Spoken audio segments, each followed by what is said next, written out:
चलो अब अच्छे से पढ़ते हैं हम। तो भाई अब हमारा जो टॉपिक है ना वो रीवैल्यूएशन है।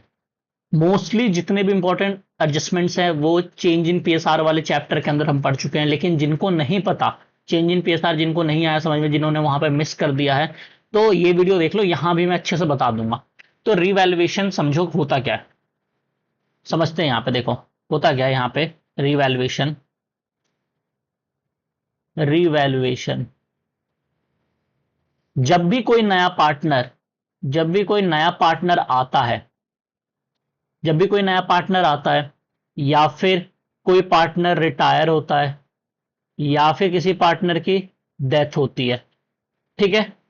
कुल मिला के क्या मैं बोल सकता हूं, जब भी रिकॉन्स्टिट्यूशन, रिकॉन्स्टिट्यूशन ऑफ पार्टनरशिप, जब भी रिकॉन्स्टिट्यूशन ऑफ पार्टनरशिप होता है, यानी पार्टनरशिप को जब दोबारा से बनाया जाता है, तो उस टाइम पे हम क्या करते हैं, रिवैल्यूएशन करते हैं। रिवैल्यूएशन का मतलब दोबारा से री दोबारा से हम क्या करते हैं, री इवेल्युएट करते हैं।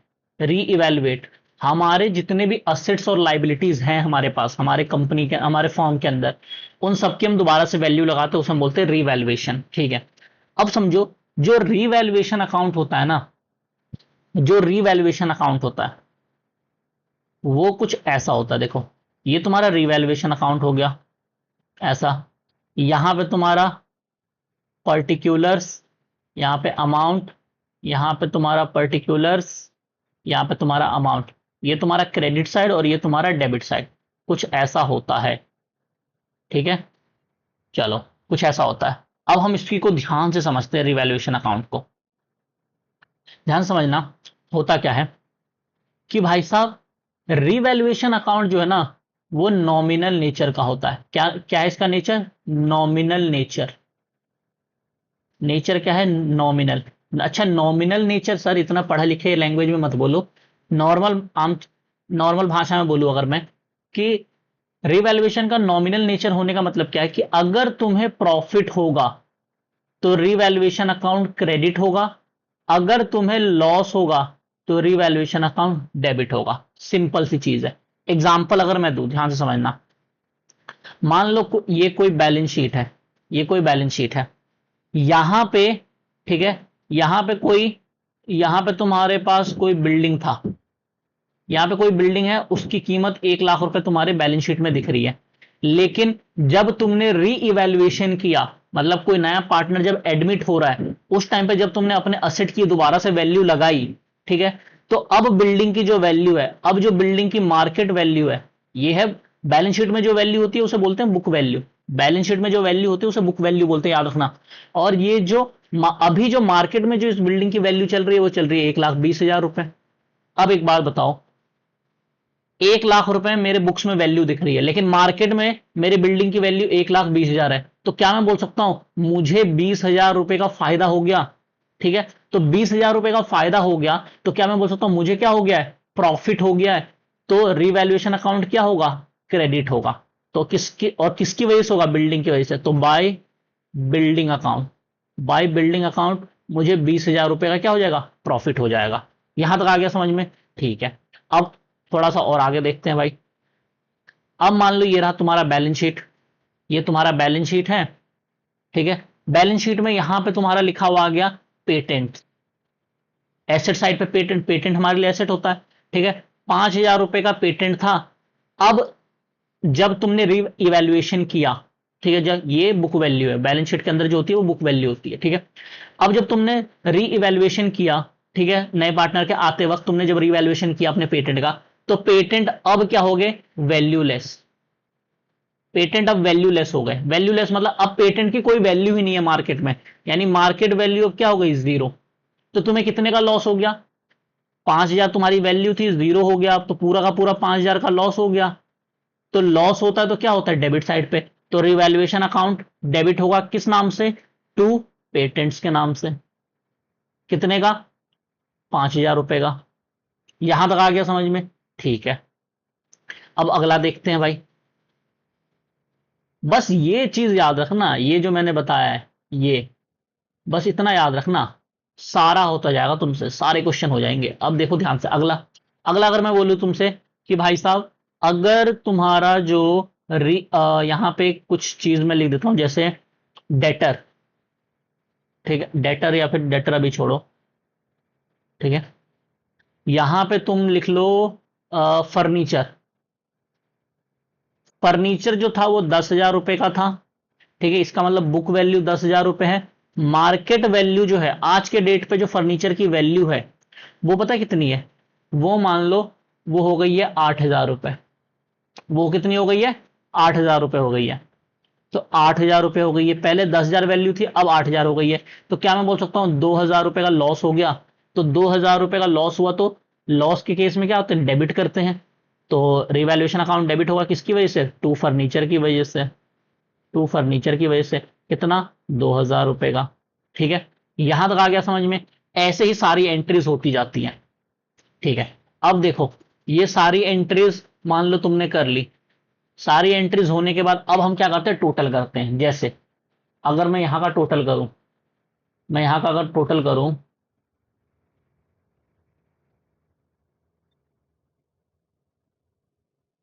अब मैं यहां का टोटल करूं, तो यहां पे दिख रहा है 20,000 रुपए है टोटल। यहां का अगर मैं टोटल करूं तो यहां पे सिर्फ 7,000 रुपए, इसका मतलब 13,000 रुपए कम है।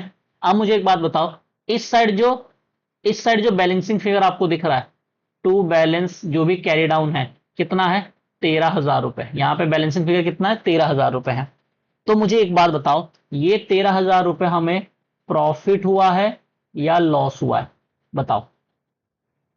मैं बताऊं क्या है? प्रॉफिट हुआ है। कैसे? देखो, 20,000 रुपए का प्रॉफिट है, ये तो प्रॉफिट है ना, तभी तो क्रेडिट साइड पे है। हमें 20,000 रुपए का प्रॉफिट हुआ और टोटल 7,000 रुपए का लॉस हुआ।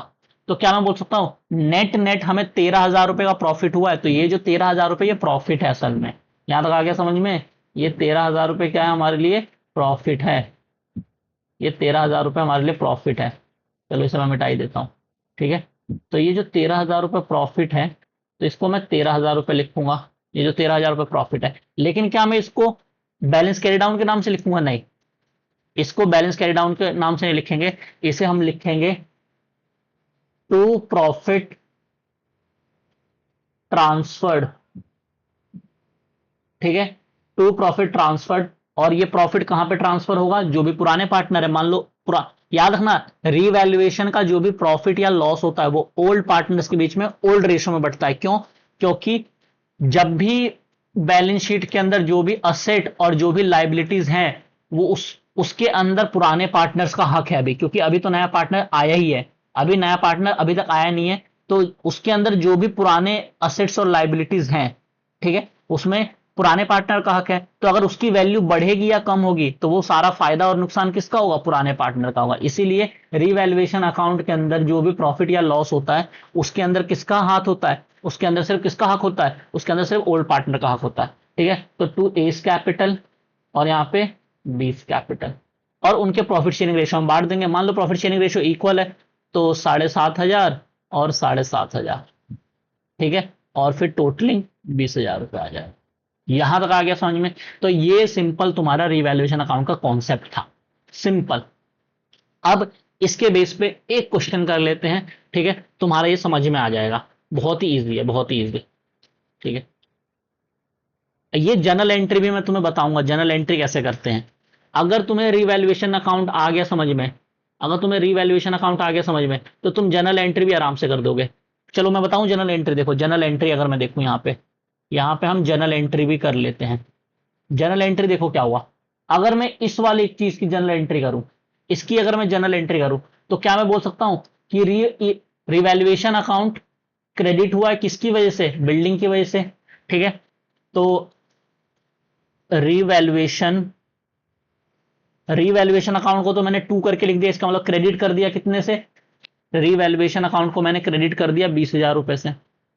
ठीक है, और किसकी वजह से ये क्रेडिट हुआ है? बिल्डिंग की वजह से। तो building account debit, building account debit कितने से? 20,000 रुपए से। ठीक है, ये बन गया। उसके बाद यहां पे देखो, यहां पे हमने देखा था पेटेंट, पेटेंट 5,000 रुपए। तो इस वाले ट्रांजेक्शन के अंदर क्या हुआ है? रिवैल्यूएशन अकाउंट डेबिट हुआ है किसकी वजह से? पेटेंट की वजह से। तो तो यहां पे मैं लिखूंगा revaluation account debit, revaluation account debit और किसकी वजह से हुआ revaluation account debit? To patents. Patents पूरा का पूरा 5,000 रुपए और 5,000 रुपए। यहां तक आ गया समझ में? ठीक है। अब उसके बाद देखते हैं फर्नीचर। ठीक है, फर्नीचर कितना है? 2,000 रुपए का। किस साइड आया है? Debit side. तो क्या मैं बोल सकता हूँ रिवैल्यूएशन अकाउंट डेबिट हुआ है किसकी वजह से? फर्नीचर की वजह से। तो इसकी भी एंट्री कर दो, रिवैल्यूएशन अकाउंट डेबिट किसकी वजह से? टू फर्नीचर की वजह से, टू फर्नीचर अकाउंट। ठीक है, ये टू पेटेंट अकाउंट। तो यहां पे कितने का? 2,000 रुपए का। 2,000 रुपए का। यहां तक आ गया समझ में? ठीक है भाई, अगर यहां तक आ गया समझ में तो बढ़िया है। अब उसके बाद देखो जर्नल एंट्री। जर्नल एंट्री के टाइम पे प्रॉफिट एंड लॉस कैसे कैलकुलेट करेंगे? ठीक है, अब मैं यहां पे लिखूंगा रिवैल्यूएशन का। अब हम टोटल करते हैं, तो मैं क्रेडिट साइड का टोटल कर रहा हूं रिवैल्यूएशन का। रिवैल्यूएशन का क्रेडिट कितनी बार हुआ है? एक बार ये हुआ है, और यहां पे तो डेबिट हुआ रिवैल्यूएशन, यहां भी डेबिट हुआ। तो रिवैल्यूएशन का क्रेडिट का टोटल है 20,000। इसका मतलब 20,000 रिवैल्यूएशन के टाइम पे टोटल 20,000 का फायदा हुआ। और रिवैल्यूएशन जो है वो डेबिट कितनी बार हुआ है? डेबिट देखो, एक ये 5,000, ठीक है, और एक ये 2,000।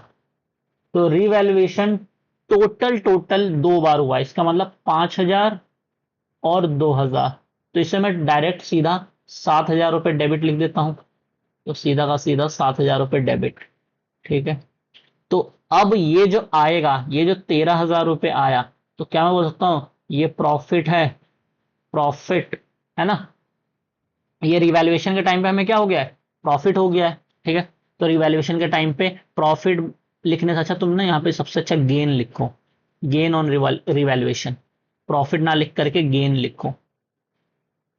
ठीक है, यहां भी गेन लिख देना, यहां भी प्रॉफिट ना लिख करके तुम गेन लिखना।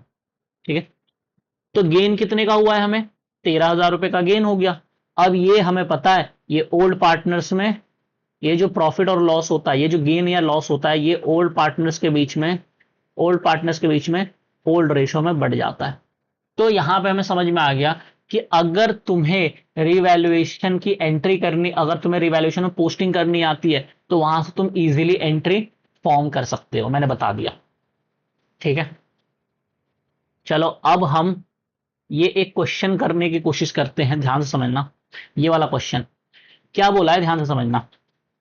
थोड़ा सा इसको जूम करते हैं हम। ठीक है, देखो क्या बोला है, A and B are partners in a firm sharing profits in the ratio 3:2। 3:2 ratio में नो प्रॉफिट और इनका ओल्ड रेशियो था। Their balance sheet showed, balance sheet के अंदर फर्नीचर देखो 5 लाख का है, स्टॉक 3.5 लाख का है, डेटर्स जो है वो 4,05,000 के हैं, क्रेडिटर्स 1.5 लाख रुपए के हैं।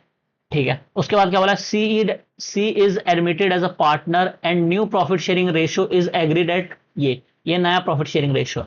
Stock was revalued at ₹2.5 lakh. अब देखो ध्यान से, यहां से समझना। अब जो मैं ये ग्रीन कलर का करने जा रहा हूं ना, यहां से एडजस्टमेंट दे दिया। अब तुम्हें क्या बोला है, stock was revalued at ₹2.5 lakh. यानी स्टॉक को जब दोबारा से रीवैल्यू किया गया, तो स्टॉक की वैल्यू कितनी अब हुई है? 2.5 लाख हुई है। स्टॉक की वैल्यू कितनी बची है? 2.5 लाख। लेकिन पुराने बैलेंस शीट में स्टॉक कितना था? ये देखो 3.5 लाख। तो क्या मैं बोल सकता हूं 1 लाख रुपए का लॉस हुआ, और लॉस होता तो डेबिट। तो रीवैल्यूएशन अकाउंट देखो डेबिट हुआ है, किसकी वजह से? टू स्टॉक 1 लाख रुपए का लॉस हुआ। यहां तक आ गया समझ में? अब देखो, creditor of ₹37,500 are not likely to be paid. यानी कि हमारे पास देखो टोटल क्रेडिटर कितना था? हमारे पास टोटल क्रेडिटर जो था वो 1.5 लाख का था। ठीक है, अब इस 1.5 लाख में से 37,500 के ऐसे क्रेडिटर है जो अब हमें पे ही नहीं करने। ये लिखा ना not likely to be paid, अब हमें पे नहीं करने, तो हमारे लिए फायदा हो गया ना। तो फायदा हुआ तो क्रेडिट साइड पे आएगा, किसकी वजह से? By creditor 37,500। यहां तक आ गया समझ में? ठीक है, अगला देखते हैं। Debtors for ₹5,000 have become irrecoverable and provision for doubtful debt is to be provided at 10%। ध्यान से समझना क्या बोला है, 5,000 रुपए का डेटर जो है वो इररिकवरेबल है, यानी अब वो पैसे डूब गए। तो 5,000 रुपए का मेरा बेड डेट हो गया। ठीक है, और 5,000 रुपए का, ये 5,000 रुपए का क्या हो गया? मेरा लॉस हो गया। किस नाम से? बेड डेट के नाम से लॉस हुआ। तो रिवैल्यूएशन में डेबिट साइड पे जाएगा। ठीक है, तो टू बेड डेट करके 5,000 रुपए। अब उसके बाद देखो क्या बोला है, 10% का प्रोविजन बनाना है। अब ध्यान से समझना, क्वेश्चन ये आता है, क्वेश्चन ये आता है कि भाई साहब हमारे पास ना डेटर कितने थे, हमारे पास डेटर जो थे वो 4,05,000 रुपए का था, 4,05,000 रुपए का डेटर था। और बेड डेट कितना हो गया, बेड डेट हो गया 5,000 रुपए का। ठीक है, अब हमें प्रोविजन भी बनाना है, प्रोविजन फॉर डाउटफुल डेट हमें बनाना है। अब ये जो प्रोविजन फॉर डाउटफुल डेट है ये 4,05,000 पे बनेगा, या फिर बेड डेट माइनस होने के बाद, बेड डेट माइनस होने के बाद जो 4 लाख रुपए डेटर बचा है उस पे बनेगा। तो याद रखना, प्रोविजन हमेशा बेड डेट माइनस होने के बाद जो बचता है उस पे बनता है, बेड डेट माइनस होने के बाद जो बचता है उस पे बनता है। तो देखो 4 लाख ये है, ठीक है, 4 लाख अब हमारे पास बचा हुआ है, बेड डेट माइनस होने के बाद 4 लाख रुपए बचा हुआ है डेटर। तो डेटर 4 लाख का 10% 40,000 रुपए। तो अब हमें क्या करना पड़ेगा, 40,000 रुपए का प्रोविजन बनाना पड़ेगा। और प्रोविजन बनाना एक तरीके से क्या है, हमारे लिए बोझ है, हमारी लाइबिलिटी बढ़ गई। ठीक है, हमारे लिए एक तरीके से बोझ है, तो बोझ बढ़ गया हमारे ऊपर, लाइबिलिटी बढ़ गई, तो क्या हो जाएगा, हमारा लॉस हो गया एक तरीके से, लॉस के तरीके से देखो तो एक तरीके से ये डेबिट साइड पे जाएगा। ठीक है, तो to provision for doubtful debt 40,000 रुपए। यहां तक आ गया समझ में? ठीक है, अब देखना ध्यान से भाई, अब देखो यहां फायदा हुआ है सिर्फ 37,500 का, और लॉस देखो कितना हुआ है, 1,45,000 का। अच्छा, अगला भी, हाँ ठीक है। अब अगला देखो क्वेश्चन क्या बोला है यहाँ पे, अगला यहाँ पे बोला है कैल A share in loss on revaluation amounted 75,000 रुपए। ए का जो शेयर है लॉस में वो 75,000 रुपीज का है। Calculate the revalued value of furniture. सबसे पहले तो हमें यह पता करना पड़ेगा कि टोटल लॉस कितना है। देखो टोटल लॉस अगर मुझे पता चल गया, यहां पे लिखता हूं, अगर मुझे टोटल लॉस पता चल गया तो उसमें से मैं ए को जितना लॉस मिल रहा है उसको मैं माइनस कर दूंगा, तो बाकी मुझे पता चल जाएगा कि बी के हिस्से में कितना लॉस आया है। ठीक है, फिर बी के हिस्से का लॉस भी मुझे पता चल जाएगा, फिर इधर का टोटल कर दूंगा, जो बचेगा वो हमारा बैलेंसिंग फिगर तुम्हारा किसका हो जाएगा, फर्नीचर का हो जाएगा। तो देखो अब ध्यान से करके दिखाता हूं, आराम से समझ में आएगा, देखना ध्यान से, ध्यान से देखना। देखो हुआ क्या, इधर का टोटल है 37,500, ठीक है, यहां पे 1 लाख, यहां पे 5,000, यहां पे 40,000 रुपए। ठीक है, बोला फर्नीचर की वैल्यू बताओ। अब हमें फर्नीचर का नहीं पता है, फर्नीचर या तो रिवैल्यूएशन के क्रेडिट साइड पे भी जा सकता है, डेबिट साइड पे भी जा सकता है, हमें कुछ नहीं बताया फर्नीचर का। तो मैंने बस फर्नीचर यहां पे लिख करके छोड़ दिया, मैंने बस फर्नीचर लिख करके यहां पे छोड़ दिया। अब क्वेश्चन देखो, क्वेश्चन में क्या बोला है कि ए का जो लॉस का शेयर है वो 75,000 रुपए है, यानी ए को कितना शेयर मिला है लॉस में, ए का जो लॉस हुआ है, ए को 75,000 रुपए लॉस का मिला है, यानी कि टोटल अमाउंट कुछ ना कुछ रहा होगा। ठीक है, टोटल अमाउंट कुछ ना कुछ रहा होगा। तो टोटल लॉस में एक्स मान लू, हमें टोटल लॉस तो पता नहीं है रिवैल्यूएशन में कितना हुआ है, तो टोटल लॉस मैंने एक्स ले लिया, टोटल लॉस को एक्स ले लिया। ठीक है, अब बी का शेयर ऑफ लॉस देखते हैं, B share in loss, B का लॉस कितना होगा, एक्स में से 75,000 रुपए मैं माइनस कर दूंगा, तो जो बचेगा वो किसका हो जाएगा, बी का।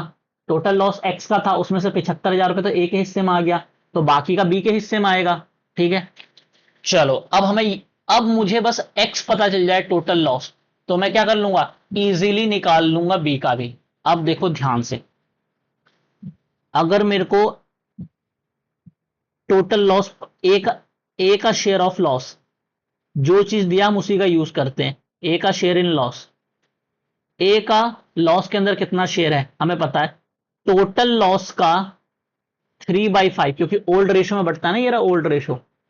टोटल लॉस मैंने एक्स माना, टोटल लॉस का 3/5 ए को मिला, तो टोटल लॉस का 3/5 क्या मैं बोल सकता हूं 75,000 किसको मिला, ए को मिला। ठीक है, तो अब हमें पता ही है, जो चीज हमें पता है जो चीज डिवाइड में है इधर जाके मल्टीप्लाई, इधर जाके मल्टीप्लाई, और जो चीज मल्टीप्लाई में उधर जाके डिवाइड, तो एक्स तो यही रह जाएगा, क्योंकि मुझे एक्स की वैल्यू निकालनी है। 75,000 तो उधर है ही, ये जो 5 डिवाइड है उधर जाके मल्टीप्लाई, और जो मल्टीप्लाई है नीचे आके डिवाइड, तो ये हो जाएगा 25,000, ये हो गया 25,000।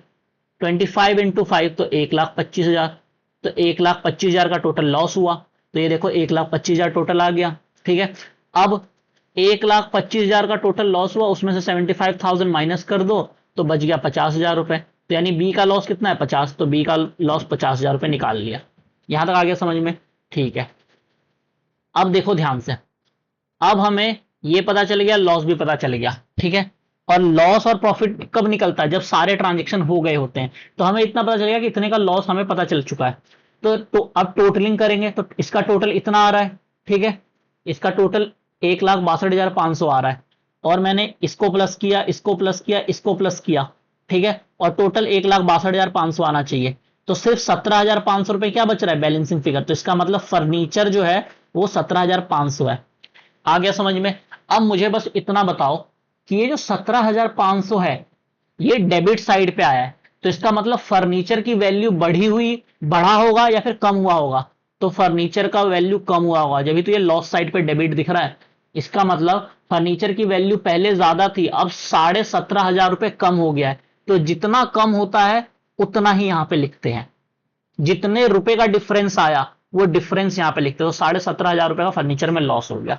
यहां तक आ गया समझ में? तो भाई रीवैल्यूएशन के अंदर इतना ही है। अब हम नेक्स्ट क्लास से, ठीक है, नेक्स्ट क्लास से हम पता है क्या करेंगे, नेक्स्ट क्लास से अब हम करेंगे तुम्हारा ये कैपिटल एडजस्टमेंट। नेक्स्ट क्लास से अब हम कैपिटल एडजस्टमेंट करना स्टार्ट करेंगे, और कैपिटल एडजस्टमेंट जो है वो बहुत ही ज्यादा इंपॉर्टेंट है।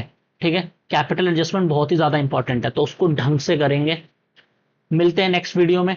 और ये चैप्टर जो है ना, इस चैप्टर पर मैं इतना इसलिए नहीं ध्यान दे रहा, अभी तक जितने भी कॉन्सेप्ट हमने पढ़े उसको मैं बस एक तरीके से रिवीजन की तरीके से करवा रहा हूं, क्योंकि तुमने चेंज इन पीएसआर में इसको डिटेल में पढ़ा हुआ है। अगर तुमने चेंज इन पीएसआर पढ़ रखा है तो उसमें तुमने इसको डिटेल में पढ़ा होगा। अगर तुम्हें नहीं आ रहा, मान लो चेंज इन पीएसआर तुम्हें समझ में नहीं आया, तो कमेंट कर देना चेंज इन पीएसआर। ठीक है, मैं उसका ट्राई करूंगा कि भाई या तो वन शॉट लेकर के आ जाऊं, या फिर दो पार्ट के अंदर चेंज इन पीएसआर को मैं जल्दी जल्दी खत्म कर दूं। क्योंकि तुम्हारे मिड टर्म के एग्जाम तो अब आने ही वाले, सितंबर में मिड टर्म एग्जाम होंगे तुम्हारे, 15 सितंबर से। ठीक है, और ये जुलाई चल रहा है, तो जुलाई और अगस्त और ये 15, यानी 2.5 मंथ्स, सिर्फ 2.5 महीने बचे हुए हैं। ठीक है, 2.5 महीने बचे हुए हैं। इसीलिए कह रहा हूं कि अगर तुम्हें ये समझ में नहीं आया चेंज इन पीएसआर तो मेरे को बता देना। नेक्स्ट क्लास से हम भाई पता है क्या करेंगे, नेक्स्ट क्लास से हम कैपिटल एडजस्टमेंट करेंगे। और याद रखना, एडमिशन हो चाहे रिटायरमेंट हो, इन दोनों चैप्टर में से कैपिटल एडजस्टमेंट का ही एक क्वेश्चन आता है। उसके अंदर सारे कॉन्सेप्ट होते हैं, तुम्हारा रिवैल्यूएशन भी होता है, पार्टनर्स कैपिटल अकाउंट भी बनाना होता है, सारी चीजें होती है। ठीक है, तो कैपिटल एडजस्टमेंट इंपॉर्टेंट है, तो नेक्स्ट क्लास में हम यही पढ़ेंगे। तो मिलते हैं भाई नेक्स्ट वीडियो में, तब तक के लिए इतना पढ़ लो। और अगर ये तुम्हें नहीं आया तो कमेंट कर देना, मैं ये पढ़ा दूंगा तुम्हें अच्छे से। ठीक है, 2 पार्ट में या फिर वन शॉट बनेगा तो फिर वन शॉट में मैं तुम्हें बना करके दे दूंगा। बहुत ही इजी चैप्टर है और इंपॉर्टेंट भी है, क्योंकि यही बेस है तुम्हारा। चेंज इन पीएसआर ही किसके लिए बेस है, एडमिशन के लिए बेस है। चलो नेक्स्ट वीडियो में मिलते हैं, तब तक के लिए भाई अच्छे से पढ़ते रहना।